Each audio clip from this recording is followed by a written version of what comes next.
வணக்கம் சார், எப்படி இருக்கீங்க? வணக்கம், சொல்லாங்க சார். ஓகே. இப்போ டெல்லியில் இன்றைக்கி எலெக்ஷனோட ரிசல்ட் வந்துட்டுருக்கு. ஆமாம். ஸோ உங்ககிட்ட அது விஷயமாக கொஞ்சம் பேசல நான் விருப்பப்படுறேன். Okay sir. Okay okay.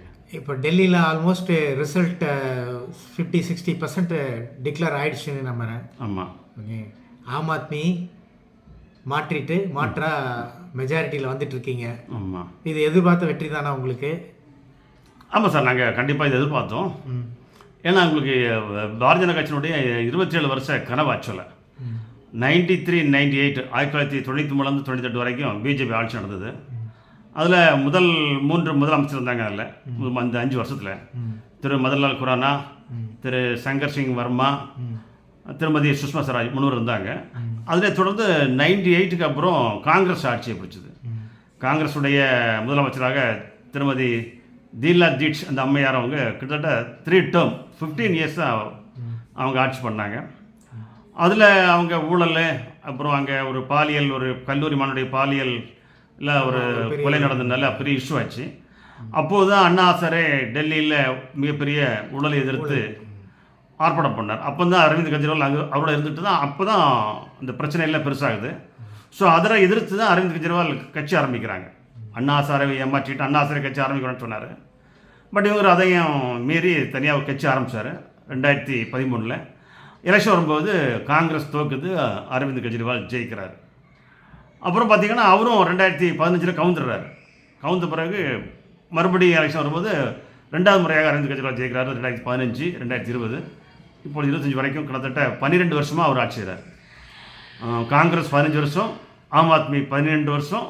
இப்பொழுது நாங்கள் ஒரு கிட்டத்தட்ட ஒரு 27 வருஷமாக நாங்கள் ஒரு வனவாசம் மாதிரி நாங்கள் வெயிட் பண்ணிகிட்டே இருந்தோம். ஆனால் இது ஒரு மகத்தான வெற்றியாக பார்க்குறீங்களா? ஏன்னா இப்போ உங்களுடைய மெஜாரிட்டிக்கு தேவையான சீட்டுக்கு மேலே வந்துட்டு இருக்கு சார். நம்ம 70 சட்டமன்றம், அதில் நமக்கு தேவையானது 36. பட் நம்ம கிட்டத்தட்ட 48 ரீச் பண்ணிட்டோம். இன்னும் ரிசல்ட் வந்துட்டு இருக்குது. 50 நியரஸ்ட் 50 மேலே வாய்ப்பு இருக்கா? 70க்கு 50-55 கிராஸ் பண்ணுமா? 50 வர வாய்ப்பு இருக்குது. இப்போ நிலவரம் பற்றி பண்ணோம் 49 வந்திருக்காங்க. ஸோ 50 ப்ளஸ் வச்சுங்களா, 50 ப்ளஸ் ஆர் மைனஸ். ஸோ இது வந்து மிகப்பெரிய வெற்றி. நாங்கள் எதிர்பார்க்குறது ஒரு ஜஸ்ட் ஒரு 40 வரலான்னு பார்த்தோம். காலையிலிருந்தே லீடிங் தான் போயிட்டு இருக்கு. ஆமாம், 60 லீடிங் தான். இப்போ காங்கிரஸ் கணக்கு தொடங்கின மாதிரி தெரியல. ஆனால் 10 சீட்டு லீடிங்னு சொன்னாங்க.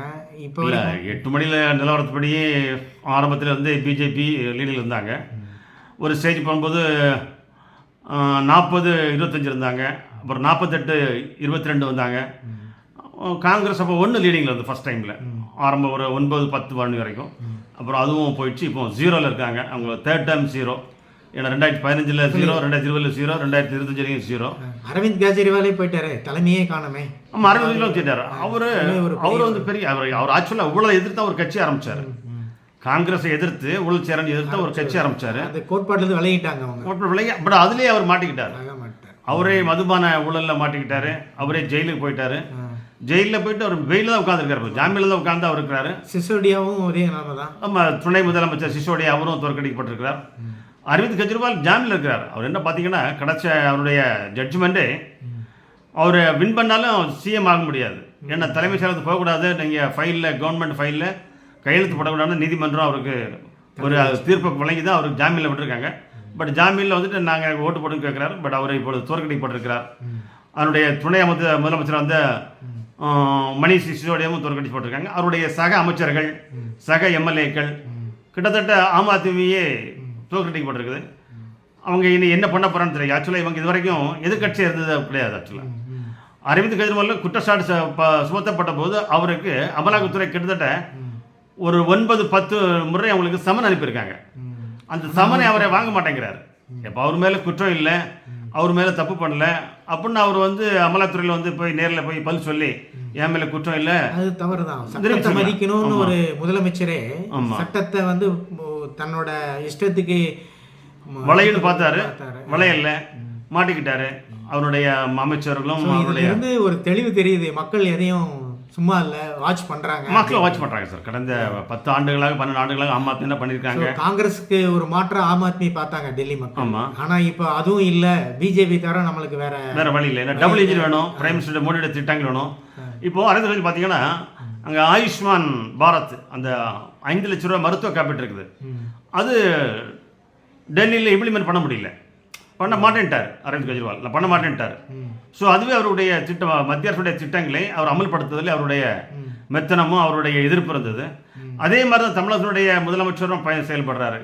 இவரும் அந்த விஸ்வகர்மா திட்டத்தை அமல்படுத்தாம தமிழக முதலமைச்சர் இருக்கிறாரு. அரவிந்த் கெஜ்ரிவால் எதை கேட்டாலும் மத்திய அரசை தான் குற்றம் சொல்வார், பாரதிய ஜனதா கட்சியை குற்றம் சொல்வார், மோடியை குற்றம் சொல்வார், அமித்ஷா குற்றம் சொல்வார். அதே போல தான் தமிழகத்தினுடைய முதலமைச்சர் திரு முத்துவேல் ஸ்டாலினும் எதுக்கு எடுத்தாலும் ஒன்றிய அரசுங்கிறாரு, மத்திய அமைச்சர் பேர் சொல்றது கிடையாது, ஒன்றியம் சொல்லியிருக்காங்க கடந்த 4 ஆண்டுகளாக. அப்புறம் எதுக்கு எடுத்தாலும் பணம் வரல, மத்திய அரசு தரல, மாற்றான் வீட்டு 2ஆம் தரமா பார்க்குறாங்க, அந்த மாதிரி பேசிகிட்டு இருக்காங்க. ஸோ அது மட்டும் இல்லாமல் நிதி வரலன்ட்டு நிர்மலா சீதாராமனை அல்வான்னு சொல்லி ஏதோ கிண்டல் பண்ணுறாங்க. ஸோ இவங்க செயல்படுத்த முடியாமல், தன்னுடைய திட்டங்களை மக்களிடம் கொண்டு செல்ல முடியாமல், தேர்தல் கொடுத்த வாக்குறுதிகளை நிறைவேற்ற முடியாமல் இவங்க எதற்கெடுத்தாலும் மத்திய அரசை சொல்லுறாங்க. இதே மாதிரி தான் அரவிந்த் கெஜ்ரிவால் சொன்னார். இப்போ அரவிந்த் கெஜ்ரிவாலும் தோற்று போயிட்டார், அவனுடைய அமைச்சரெல்லாம் தோற்றுட்டாங்க. அதே நிலைமை தான் 2026 நடைபெறுகின்ற தமிழகத்தினுடைய சட்டமன்ற தேர்தலிலும் திராவிட முன்னேற்ற கழகமும் தொடருங்கிறீங்களா? இந்த மும்பைக்கு அப்புறமா நீங்க டெல்லியும் கைப்பற்றிருக்கீங்க. பினான்சியல் கேபிட்டல்னு பார்த்தாக்கா மும்பை தான், அதுவும் வந்து பிஜேபி வசமாயிருக்கு. இப்போ டெல்லியும் பிஜேபி வசமாயிருக்கு. இப்போ பிஜேபி ஆளாத மாநிலங்கள் பார்த்தீங்கன்னா தமிழ்நாடு அண்டு வெஸ்ட் பெங்காலில் ஓரளவுக்கு எதிர்கட்சிங்கிற ஒரு அந்தஸ்து லெவலில் இருக்கீங்க. ஸோ அங்கே வந்து ஒரு டஃப் ஃபைட் கண்டிப்பாக இருக்குங்கிறது தெரியுது. இப்போ அண்ணாமலை ஒரு தலைமை ஏற்றதுக்கு அப்புறம் கடந்த எலெக்ஷனில் ஒரு நல்ல ஒரு 18% வாங்கியிருக்காங்க. அதோட தொடர்ச்சியாக வருகின்ற 2026 தேர்தலையும் அது இப்போ இருக்கக்கூடிய இந்த அடுத்து 3வது முறையாக வந்து நம்ம நரேந்திர மோடி அவர்கள் வந்து பிரதம மந்திரியாக இருக்கிறதோட அந்த ரிசல்ட் வந்து தொடருமா? இங்கே வந்து அதோட ஆளுமையை காமிக்க கண்டிப்பாக தமிழகத்திலையும் பிஜேபியோட ஆளுமைங்கிறது வருமா சார்? கண்டிப்பாக. இப்போ தமிழ்நாடு தான் வந்து அவர் ஃபோக்கஸ் பண்ணி நிறைய விசிட் பண்ணார். செங்கோலை வந்து பார்லிமெண்ட்டில் வச்சார். தமிழர்களுக்கு போராட்டத்திலலாம் திருக்குறளை வந்து முதன்மை மொழி, உலகத்தின் முதல் மொழின்னு சொல்லி பறைசாற்றுறாரு. நல்ல பெருமை வாய்ந்த விஷயங்களை வந்து தமிழ்நாடு இருக்குது, நம்ம வந்து பெருமைப்படணும்னு உலகம் பூரா எல்லா இடத்துலையும் வந்து சொல்கிறாரு. அப்படிப்பட்ட ஒரு நல்ல ஒரு பிரதம மந்திரி நம்மளுக்கு கிடைச்சிருக்காரு. ஆனால் அதோட பலனை அனுபவிக்கிற மாதிரி தமிழ்நாடு இல்லையா சார்? இது எப்படி மாறுமா சார்? ஒரு 4 மாதம் நடந்த சட்டமன்ற பொதுத் தேர்தலில் மகாராஷ்டிராவில் நாங்கள் ஜெயித்தோம், ஹரியானா மாநிலத்தில் ஜெயித்தோம், ஓகேங்களா? அதை தொடர்ந்து இப்பொழுது நடந்த டெல்லியிலையும் ஜெயிச்சிருக்கிறோம். இதனுடைய தொடர்ச்சி 2024 நடந்த பாராளுமன்ற தேர்தலிலும் பாரதிய ஜனதா கட்சி 3வது முறையாக ஜெயிச்சு ஆட்சியை பிடிச்சிருக்கிறது. இந்தியாவில் வெற்றி பெற்றோம், இன்று டெல்லியில் வெற்றி பெற்றிருக்கிறோம். நாளைக்கு 2024 பாராளுமன்றத்தில் வெற்றி பெற்றோம், 2025 இன்று டெல்லியில் வெற்றி பெற்றிருக்கிறோம். 2026 நாளை தமிழகத்திலும் வெற்றி பெறுவோம். ஏனென்றால் தமிழகத்தினுடைய பாரதிய ஜனதா கட்சியினுடைய மாநிலத்தில் இருக்க அண்ணாமலை IPS அவர்களும் டெல்லியில் நடந்த சட்டமன்ற பொதுத் தேர்தலில் பிரச்சாரம் பண்ணிருக்கிறார். அமித்ஷா அவர்கள் பிரச்சாரம் பண்ணிருக்கிறார். பிரதமர் நரேந்திர மோடி அவர்களும் மிக கடுமையாக உழைத்திருக்கிறார், பிரச்சாரம் பண்ணியிருக்கிறார், ரோட் ஷோ பண்ணியிருக்கிறார். இதனுடைய டபுள் இன்ஜின் எப்படி டெல்லிக்கு வந்துடுதோ, எப்படி மகாராஷ்டிரா வந்துடுதோ, எப்படி ஹரியானாக்கு வந்ததோ, அதே மாதிரி 2026 நடைபெறுகின்ற தமிழகத்தினுடைய சட்டமன்ற தேர்தலிலும் பாரதிய ஜனதா கட்சி வெற்றி பெற்று திரு அண்ணாமலை IPS அவர்கள் தமிழகத்தில் முதல் முறையாக பாரதிய ஜனதா கட்சி ஆட்சி அமைக்கும். எங்களுக்கு இப்போ பொறுத்து பார்த்தீங்கன்னா கேரளாவில் ஆட்சி அமைக்க முடியல, எங்களை அக்கௌண்ட்டை ஓப்பன் பண்ண முடியல. பார்லிமெண்ட்டில் MP இருக்கிறாங்க, MLA இல்லை இப்பொழுது. ஆனால் வெஸ்ட் பெங்காலில் பாஜக எதிர்கட்சியாக இருக்குது.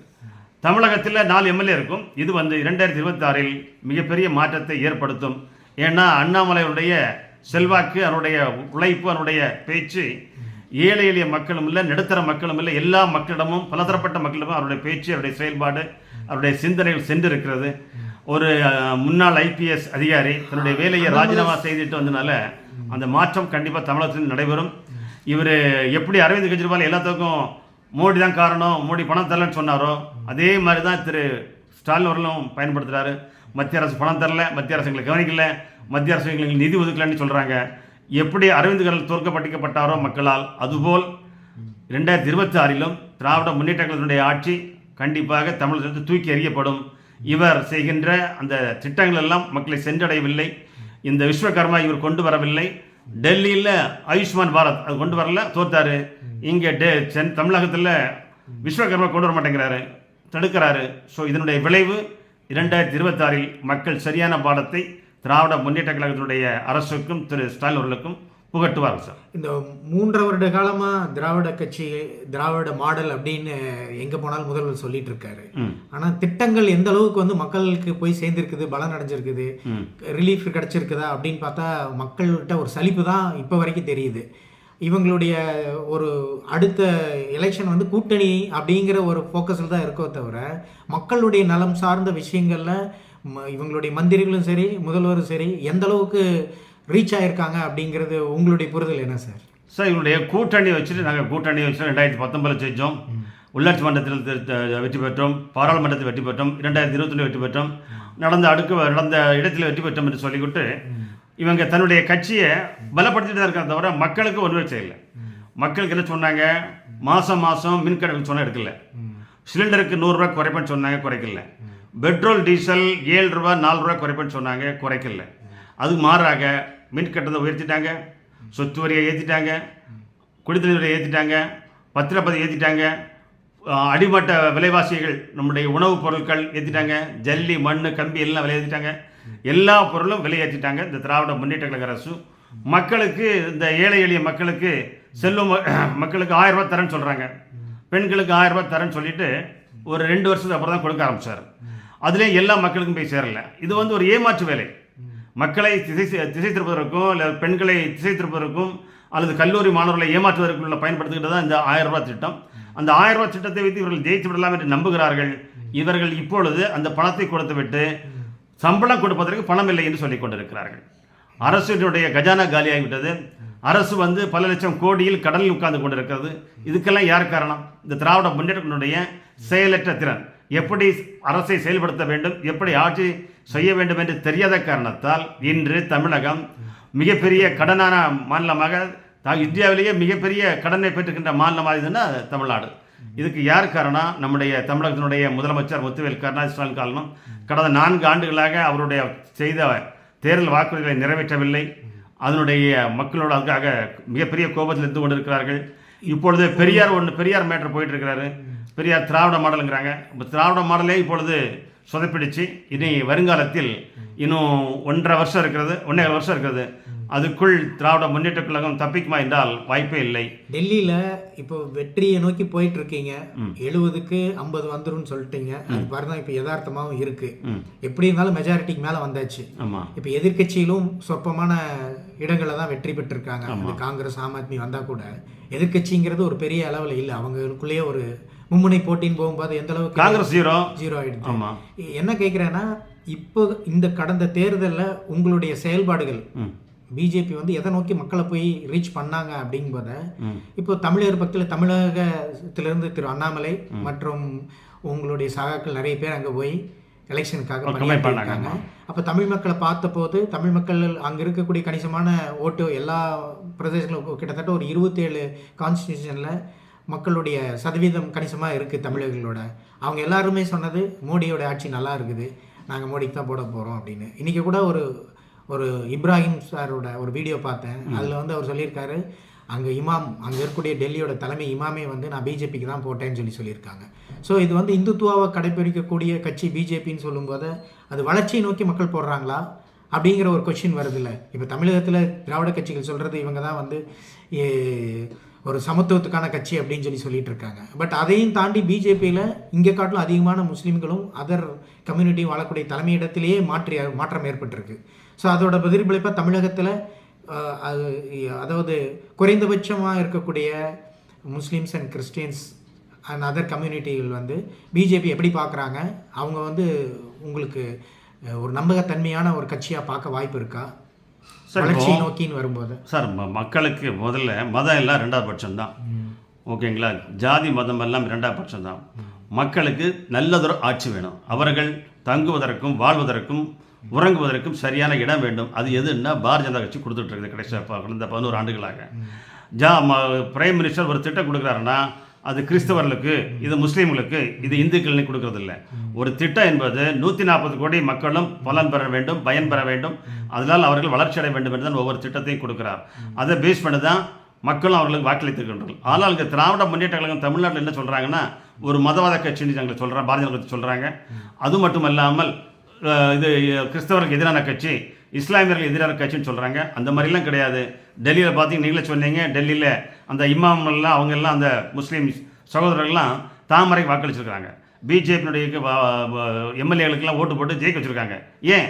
அவங்க ஒரு வளர்ச்சி வேணும், அவங்க மதம் பார்க்கல, ஜாதி பார்க்கல, வளர்ச்சி வேணும். ஏன்னா அந்த டெல்லி மாநகரத்தில் அந்த அரவிந்த் கெஜ்ரிவால் சுகாதாரம் தர்றேன், கல்வி தர்றேன், குடிநீர் தரேன்னு சொல்லிட்டு அதில் ஒழுங்க சரிவனே செயல்படுத்தலை. மக்களை சொல்லிட்டு அதனுடைய திட்டங்கள் எல்லாம் அறகுறையை வச்சு செயல்படுத்தாதனால மக்கள் அவனுடைய ஒரு வெறுப்பு உண்டாயிருக்கு. வெறுப்பின் காரணமாக தான் எல்லா மக்களுமே, எல்லா இன மக்களுமே, எல்லா ஜாதி மக்களுமே ஒன்றாக இணைந்து தான் பாரதிய ஜனதா கட்சி ஓட்டு போட்டிருக்காங்க. ஆனால் பாரதிய ஜனதா கட்சி யாரையும் பிரித்து பார்ப்பதில்லை. எல்லோரும் இந்திய மக்கள், எல்லோரும் பாரத தாயினுடைய புதல்வர்கள்.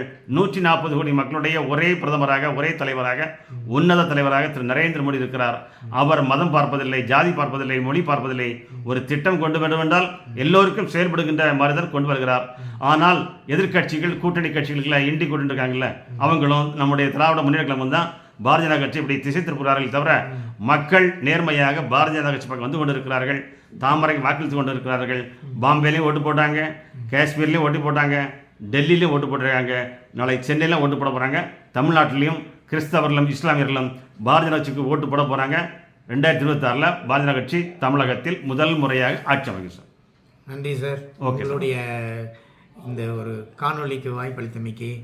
ரெண்டாவது, இப்போ டெல்லியில் ஜெயிச்சதால் ஒரு கான்ஃபிடென்ட் உங்களுக்கு லெவல் இன்க்ரீஸ் ஆகிருக்கு. கண்டிப்பாக இப்போ பிஜேபி நல்ல ஒரு ஆட்சி தந்து, பொதுவாக பார்த்தீங்கன்னா மக்கள் சுபிட்சம் அடையணும், தேசம் நலன் காக்கப்படணும்.